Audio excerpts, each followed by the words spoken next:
Hello everyone, today we'll talk about the problem minimum height trees. We're given a tree, so an undirected graph without cycles, represented as a list of edges, so it doesn't have to be a binary tree. And we're interested in nodes that if we make them root, then the height of the resulting tree is minimal. And if there are many such vertices, then we have to return all of them. So for example here, when we root this tree at 0, we have height 2, at 1 we have height 1, otherwise we still have height 2, so the answer is 1. But we're also given an example where there are two such vertices. So while rooting this tree at 3, we have height 2, and same thing when we root it at 4, we also have height 2. Another thing is that we have to be fast, because we are being asked to find all of those nodes. However, we have 2 times 10 to the 4 possible nodes in our tree, so we cannot do something that's naive for every node, because that will exceed the time limit. Because if we are only being asked for one node, so if the tree was rooted, then finding the height of the tree is a simple exercise. It's either dynamic programming on a tree or just simple recursion, since we don't have to actually use the same sub-results multiple times. Because the height of a tree rooted at 3 is 1 plus the maximum of the heights of all the subtrees below it. So it's simple to calculate it for one vertex, but we cannot do it for every vertex separately and take all the ones for which this height is minimal, because there are 2 times 10 to the 4 nodes. As a side note, if you saw that this problem is classified as medium and you gave up on it, then I'd say that I would classify it as a hard. As a LeetCode hard, of course. LeetCode hards are not that difficult typically, but still. I suppose it's because it's number 310. If it was number 1310, so if it was a later added problem, then it would be probably classified as hard. So if you want to think about it yourself for a while longer, knowing that it's more of a hard problem, then you have a last chance right now to pause the video and think about it yourself. And here's why I think this should be a hard problem, because we have to know something already about calculating things on trees. We have to know how to calculate the height perhaps, or maybe something more difficult like a diameter, which I will talk about later as an alternative solution. But we have to have some knowledge about what we can do with trees. The solution that I will show you today will be reminiscent of topological sorting, but of course topological sorting is typically on directed graphs, but still this is also an idea that's not very trivial. You may know it, you may not know it, but still I think if you don't know it, then it might be hard to come up with it when solving this problem. Also, we have to make an observation, and that observation, spoiler alert, is that while there can be more than one such vertex, and we are given an example to make sure that we know there can be more than one, you can actually look at the structure of this example and guess that there cannot be more than 2 such vertices. And indeed, there cannot be more than 2 vertices. And by making that observation, perhaps this problem becomes more manageable, because we know that now we don't have to really think about all the vertices, but maybe only some interesting ones.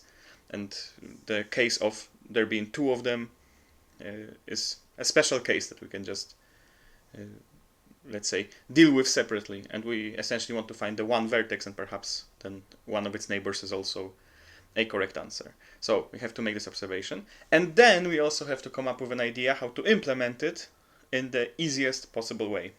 I think that the solution that I'll show you today is the easiest possible way, and I'll also probably upload another video with an alternative solution that uses more standard topics, so doesn't require many observations. But on the other hand, it also uses perhaps an algorithm that is not well known to many people. I mean, it's not a hard algorithm, it's just a standard algorithm for finding the tree diameter. But coming up with it is probably even harder than coming up with the topological sorting algorithm if you're not a competitive programmer or somebody who has a lot of experience dealing with those kinds of problems. So, how do we solve it? First of all, the observation that there cannot be more than 2 answers.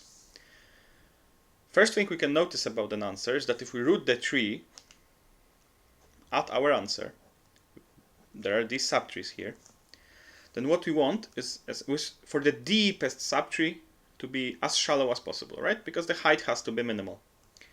And what we can see is that, let's rewrite it. Here is a big subtree, here is a smaller subtree, here is a smaller subtree, even smaller, and so on. Is that if we look at those two largest subtrees, then the difference between them has to be at most equal to 1 when it comes to height.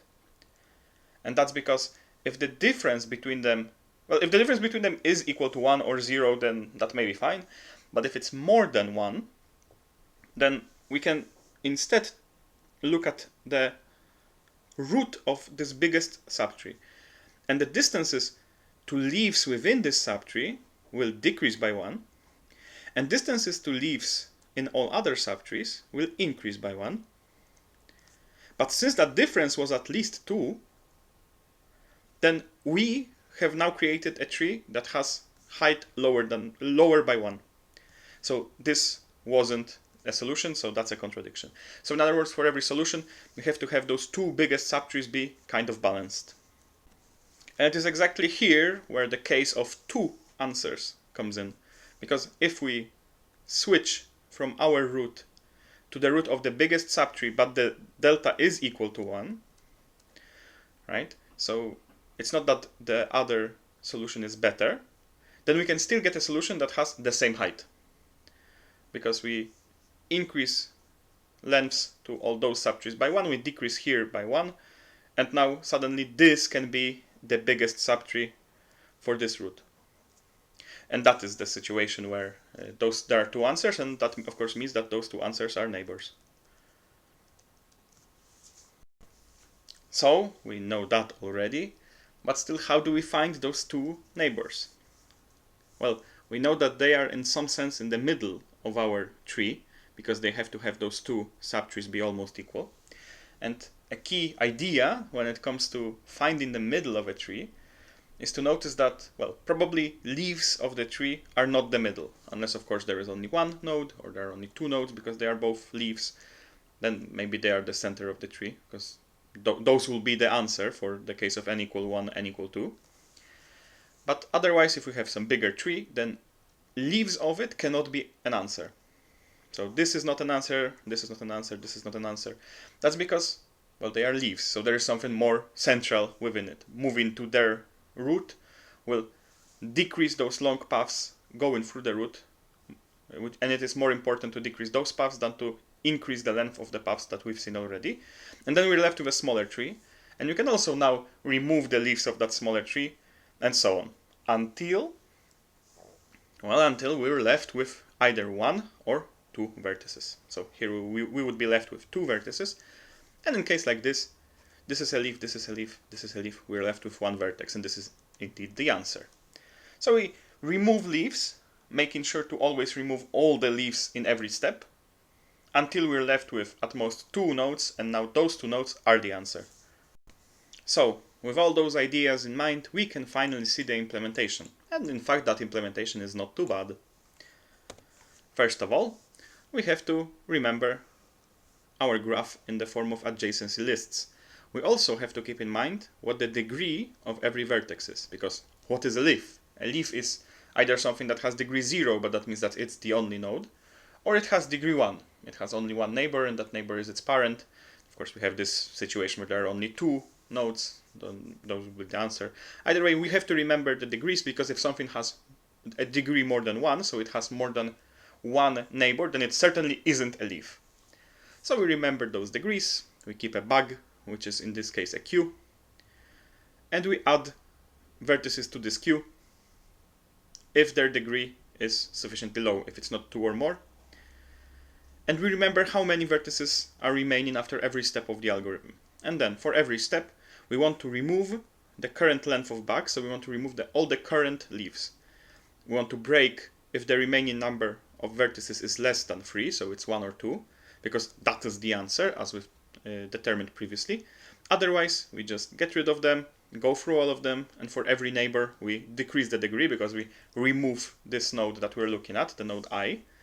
And if that degree now falls to 1, then this will be a new leaf in the new layer. So we have to add it to the bag. And finally, we have to return what is still remaining in our bug after we've broken out of the loop here.